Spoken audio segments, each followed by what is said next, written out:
എത്തിയിരുന്നു. ലൈവ് വാർത്ത അഞ്ചൽ. സീനുവിന്റെയും അശ്വതിയുടെയും കഴുത്തിൽ ജയപ്രകാശും രഞ്ജിത്തും താലി ചാർത്തുന്ന ചടങ്ങിന് സാക്ഷിയാകുവാൻ കക്കോട് ഗ്രാമം ഒന്നടങ്കം എത്തിയിരുന്നു.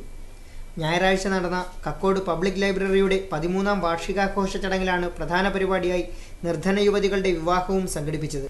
പുനലൂർ റെയിൽവേ സ്റ്റേഷൻ തെങ്ങുംതറയിൽ വീട്ടിൽ പരേതനായ മുരളീധരൻ ജയകുമാരി ദമ്പതികളുടെ മകൾ സീനുവിനെ, പരവട്ടം മൂലേക്കുന്നിൽ വീട്ടിൽ പരേതനായ കുമാരന്റെയും ലക്ഷ്മിക്കുട്ടിയുടെയും മകൻ ജയപ്രകാശും, പ്ലാച്ചേരി കലയനാട് ഗ്രേസിംഗ് ബ്ലോക്ക് ചരുവിള വീട്ടിൽ കൃഷ്ണൻകുട്ടി രാധിക ദമ്പതികളുടെ മകൾ അശ്വതി കൃഷ്ണനെ, പുത്തൂർ കരിക്കത്തിൽ മണ്ണടിശ്ശേരിയിൽ വീട്ടിൽ രവി ഉഷ ദമ്പതികളുടെ മകൻ രഞ്ജിത്തുമാണ് വർണ്ണമാല്യമണിയിച്ച് ജീവിതസഖികളാക്കിയത്.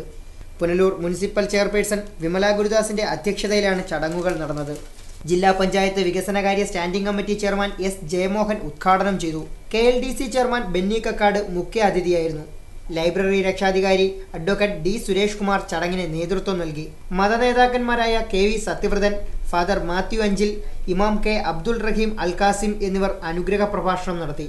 Taluk library council secretary professor P Krishnankutty, taluk ആശുപത്രി സൂപ്രണ്ട് doctor R Shahir Shah, doctor ആനന്ദസ് ഉണ്ണിത്താൻ, നഗരസഭാ ഉപാധ്യക്ഷൻ VP ഉണ്ണികൃഷ്ണൻ എന്നിവർ നവദമ്പതികൾക്ക് മംഗളാശംസകൾ അർപ്പിച്ചു. വാർഡ് കൗൺസിലർമാർ, സാമൂഹിക സാംസ്കാരിക രാഷ്ട്രീയ പ്രവർത്തകർ ചടങ്ങിൽ സന്നിഹിതരായിരുന്നു. വിവാഹ കർമ്മങ്ങൾക്കു ശേഷം സദ്യയും നടന്നു. പബ്ലിക് ലൈബ്രറിയുടെ നേതൃത്വത്തിൽ നടന്ന ജില്ലയിലെ ആദ്യ പരിപാടിയായിരുന്നു ഇത്. Sujith Surendran, news bureau, Punalur.